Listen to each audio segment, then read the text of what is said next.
PSG pecahkan rekor tak terkalahkan. Gol injury time menangkan Manchester City. Barcelona unggul 7 poin atas Madrid. Jack Wilshere ditunjuk jadi pelatih Norwich City.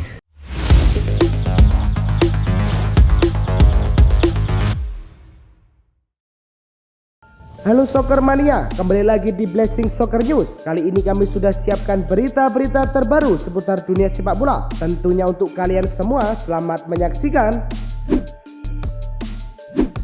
Damak versus Al Nassr dalam lanjutan Liga Arab Saudi berlangsung di Damak Club Stadium. Tuan rumah langsung tancap gas sejak awal dan memimpin 1-0 di menit ke-18 lewat Ramzi Solan. Al Nassr baru bisa menyamakan skor menjadi 1-1 di menit ke-25. Aymeric Laporte merobek gawang Damak dari sepak pojok. Al Nassr berhasil balik memimpin 2-1 di menit ke-70. Ali Al Hassan menyambar bola di dalam kotak penalti dari hasil sapuan lawan. 3 menit berselang, Damak mampu menyamakan skor menjadi 2-2. Nicolas Tansiu melepaskan tembakan ke pojok gawang. Al Nassr berhasil mencetak gol kemenangan di injury time. Sultan Al-Hanam menuntaskan penyelesaian akhir dan Al Nassr menang 3-2. Kemenangan ini membuat Al Nassr mengoleksi 60 poin terpaut 8 poin dari Al Ittihad yang menempati puncak klasemen. Duel Al Wehda versus Al Ahli di Stadion Raja Abdul Aziz, Mekah. Al Ahli mencetak gol saat laga berlangsung 6 menit. Roger Ibanez berhasil membongkar gawang Abdullah Al-Waisir. Al Ahli yang berhasil menambah kedudukan di menit ke-58. Riyad Mahrez memberi umpan yang bisa diselesaikan Galeno. Al Wehda baru bisa memperkecil kekalahan menjelang akhir pertandingan, itu pun melalui gol dari Abdullah Al-Hafid. Al Ahli sempat mengembalikan keunggulan selisih 2 gol setelah Riyad Mahrez menjebol gawang Al Wehda di menit ke-89. 6 menit memasuki waktu tambahan, Al Haji membuat Al Wehda mencetak gol kedua timnya. Kemenangan ini membuat Al Ahli tetap tertahan di peringkat keempat klasemen sementara Saudi Pro League. Mereka mengoleksi 58 poin. Nantes versus PSG berlangsung di La Beaujoire-Louis Fontaine. Pertandingan minim peluang di 20 menit awal. PSG membuka keunggulan 1-0 di menit ke-33. Vitinha mencetak gol lewat tembakan di kotak penalti dengan memanfaatkan asis Lee Kang-in. Nantes berhasil menyamakan skor menjadi 1-1 di menit ke-83. Gol dicetak oleh Douglas Augusto. Skor imbang bertahan sampai laga tuntas. Hasil itu tak berarti apa-apa untuk PSG yang sudah mengunci gelar juara Ligue 1 sejak awal April. Manchester City menjamu Aston Villa di Etihad Stadium. Pada lanjutan Liga Inggris, tuan rumah sudah membuka keunggulan pada menit ke-7 melalui Bernardo Silva. Villa dapat penalti pada menit ke-18 setelah Jacob Ramsey dijatuhkan Ruben Dias. Marcus Rashford jadi eksekutor dan sukses menjalankan tugasnya. Saat laga tampak akan berakhir imbang, Manchester City mencetak gol kemenangan pada menit ke-94 melalui Matheus Nunes. Ini jadi 3 poin penting karena Manchester City ke posisi 3 klasemen Liga Inggris dengan 61 poin, dan juga kemenangan ini menahan Villa di peringkat ke-7 dengan 57 poin. Pertandingan antara Valencia versus Espanyol berlangsung di Stadion Mestalla, kandang Losci, dalam lanjutan kompetisi La Liga. Gol pembuka akhirnya tercipta pada menit ke-40 ketika Javi Puado memanfaatkan tendangan bebas untuk menaklukkan Mamardashvili. Memasuki babak kedua, usaha Valencia membuahkan hasil pada menit ke-58 melalui Javi Guerra dengan sangat klinis ke sudut bawah gawang. Dengan hasil ini, Valencia berada di posisi ke-14 dengan 39 poin. Espanyol berada tepat di atas Valencia, posisi ke-13 juga dengan 39 poin. Barcelona meladeni Mallorca di Estadio Olympique Luis Companys dalam duel tengah pekan La Liga. Laga baru dimulai dan Barcelona langsung tampil dominan. Mallorca terkurung di area bermain sendiri. 41 detik memasuki babak kedua, Barca mencetak gol. Skema serangan cepat, Dani Olmo menerima bola di kotak penalti dan menembak ke tiang jauh. Hasil ini membuat Barcelona kukuh di puncak klasemen. Blaugrana yang mengoleksi 76 poin kini unggul 7 poin atas rival abadi Real Madrid. PSG di bawah asuhan Luis Enrique resmi mencatatkan sejarah baru dalam dunia sepak bola setelah bermain imbang 1-1 melawan Nantes. Hasil ini membuat PSG menjadi klub dengan rekor tak terkalahkan terpanjang dalam laga tandang di Liga Top Eropa, yakni 39 pertandingan tanpa kekalahan. Catatan impresif ini terdiri dari 30 kemenangan dan 9 hasil imbang, mengungguli rekor sebelumnya yang dipegang AC Milan pada periode 1991-1993 dengan 38 laga tandang tanpa kalah. Keberhasilan ini semakin mempertegas dominasi PSG musim ini, apalagi mereka sudah memastikan gelar juara Ligue 1 Prancis sebelum musim berakhir. Marcus Rashford mencetak gol penalti ke gawang Manchester City pada pekan ke-24 Premier League. Gol tersebut menjadi gol ke-7 Rashford dalam 23 penampilannya melawan The Citizen, sekaligus menambah catatan impresifnya sebagai salah satu pemain paling produktif saat menghadapi tim asuhan Pep Guardiola. 3 dari 5 gol Premier League Rashford ke gawang City bahkan tercipta di Etihad Stadium, menegaskan reputasinya sebagai momok bagi lini pertahanan tim tuan rumah. Sejak bergabung bersama Aston Villa musim ini, Rashford telah tampil dalam 17 pertandingan di semua kompetisi dan sukses mengoleksi 4 gol serta 5 assist. Manchester City kembali menunjukkan dominasinya di Premier League dengan mencetak gol kemenangan pada menit ke-93 21 detik saat menjamu Aston Villa di Etihad Stadium. Gol telat ini menjadi yang terbaru bagi The Citizen sejak November 2022 ketika mereka mengalahkan Fulham dengan skor serupa pada menit ke-94 34 detik. Dengan hasil ini, Manchester City semakin memperkuat catatan impresif mereka dalam menghadapi Aston Villa. Rekor luar biasa Manchester City atas Aston Villa semakin diperkuat oleh fakta bahwa dalam 15 pertandingan terakhir Premier League kandang melawan tim tersebut, The Citizen selalu meraih kemenangan tanpa kekalahan. Pedri kembali menunjukkan kelasnya sebagai salah satu pemain terbaik di dunia dalam mengatur tempo permainan. Musim ini, Pedri mencatatkan rekor luar biasa dengan jumlah recoveries atau perebutan bola terbanyak di La Liga sebanyak 227 kali, lebih banyak 56 kali dibandingkan pemain lain di Liga. Selain itu, Pedri juga memecahkan rekor jumlah penguasaan bola terbanyak dalam satu pertandingan La Liga musim ini. Pada laga melawan Mallorca, ia berhasil memecahkan 18 possession, kemudian memecahkan rekornya sendiri dengan 17 possession saat menghadapi Celta Vigo. Borussia Dortmund kembali menghadapi kendala jelang puncak musim kompetisi setelah gelandang andalan mereka, Pascal Gross, mengalami cedera ligamen lutut ringan saat kemenangan dramatis 3-2 atas Borussia Mönchengladbach. Cedera ini dipastikan membuat Gross absen pada pertandingan tandang melawan TSG Hoffenheim yang akan digelar Sabtu mendatang pukul 21.30 waktu Indonesia Barat. Tim medis Dortmund menyatakan bahwa meskipun cedera tersebut tidak tergolong parah, belum ada kepastian kapan pemain internasional ini bisa kembali memperkuat tim.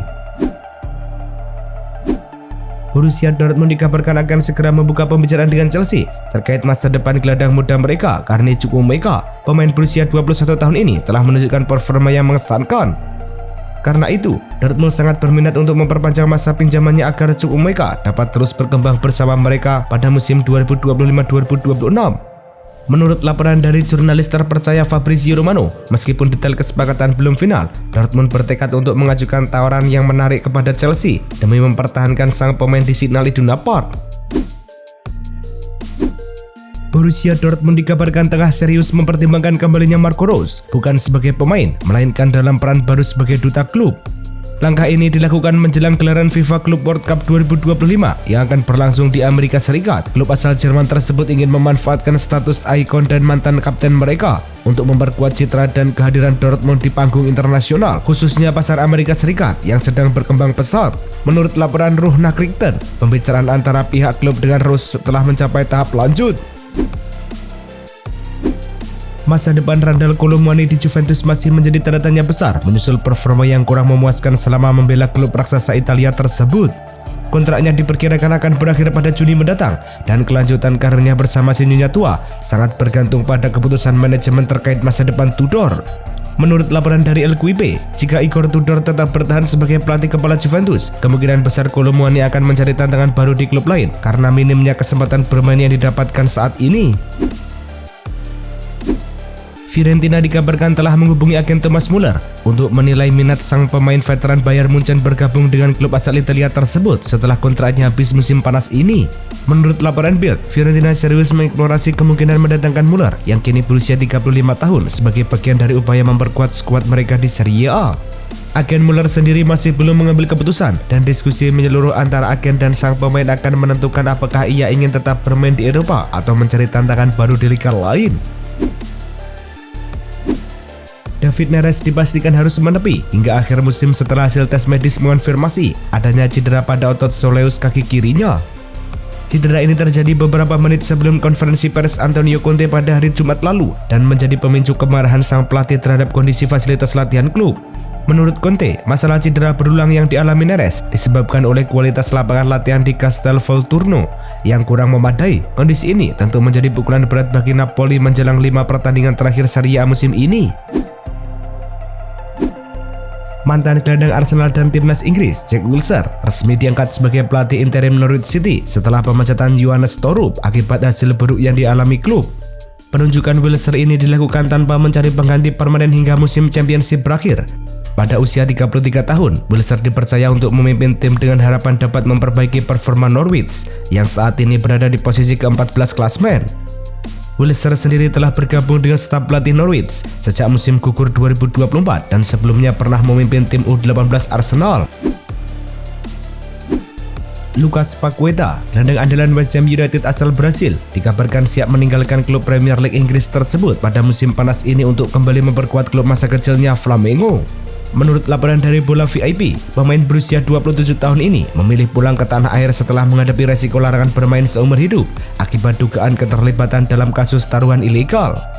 Keputusan ini juga didorong oleh ketertarikan kuat Flamengo yang ingin memperkuat lini tengah mereka dengan sosok kreatif dan berpengalaman seperti Paqueta.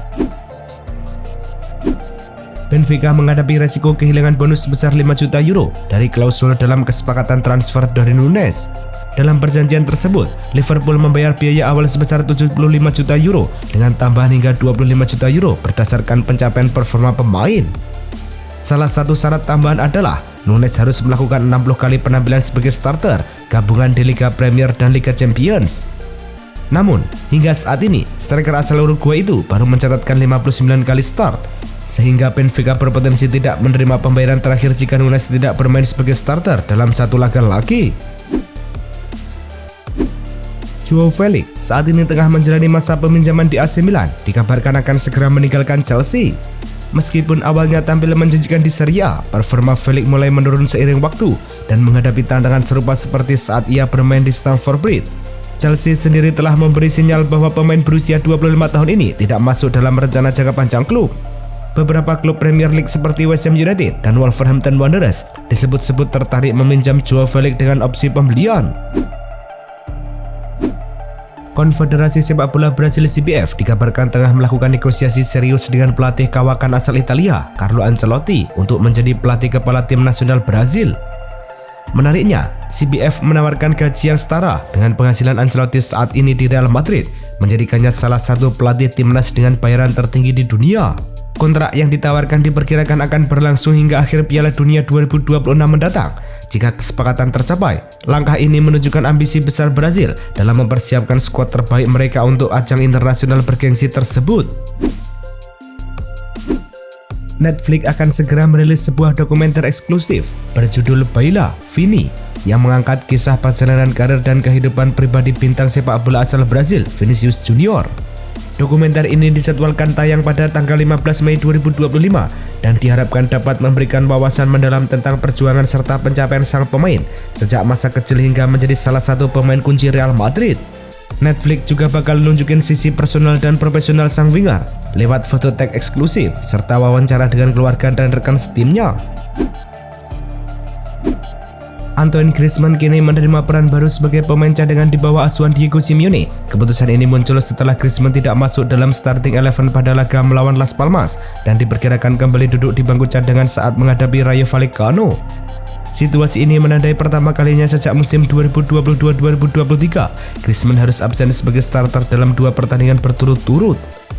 Meski demikian, sang pemain menunjukkan sikap profesional dengan tetap mendukung tim dan menerima keputusan pelatih tanpa kontroversi.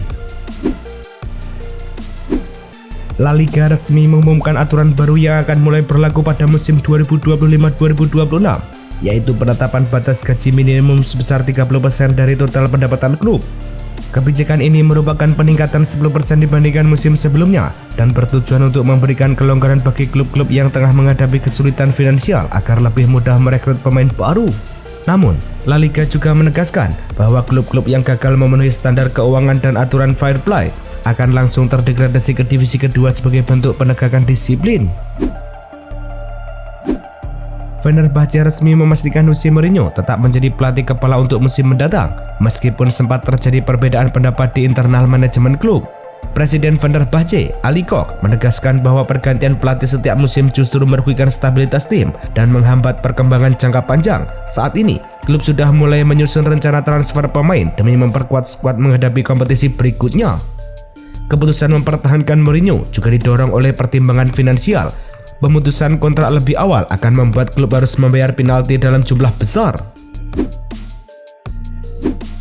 Itulah tadi kumpulan berita-berita terbaru dari kami. Simak terus berita-berita terbaru lainnya dan jangan lupa like, komen, dan juga subscribe.